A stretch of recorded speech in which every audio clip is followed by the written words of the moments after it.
Welcome to our channel. Today we how to authenticate with Prismic API authentication methods, detailed guide step by step clearly.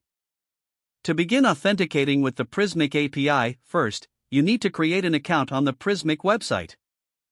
Once your account is set up, log in and create a new repository if you haven't done so already. Navigate to the settings of your repository. Locate the API menu within the settings.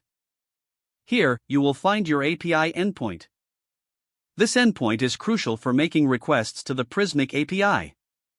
Next, you need to generate an access token. For security purposes, navigate to the API and Security section. Create a new token and take note of its value. The access token is used to authenticate your requests. Now, let's move on to a simple example of how to authenticate. Using your preferred programming language, set up an HTTP request. If you're using JavaScript, you could utilize the Fetch API.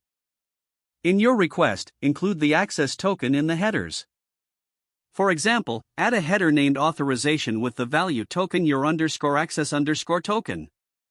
This tells Prismic that you are authorized to access the content.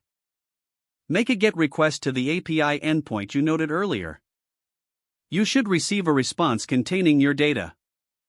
If you are using a static site generator, this process may differ slightly. Be sure to check the specific documentation for tools like Next.js or Gatsby. For applications that require user authentication, you will implement OAuth 2. Register your application with Prismic to obtain client credentials. Implement the OAuth 2 flow to generate an access token for users. Always ensure you are following best security practices by not exposing your access tokens in the client-side code. Once your code is running, thoroughly test your authentication flow. Check for any errors and debug as necessary.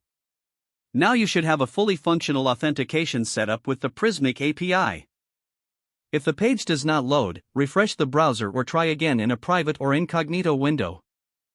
Don't forget to like this video and subscribe to our channel for more step-by-step tech guides.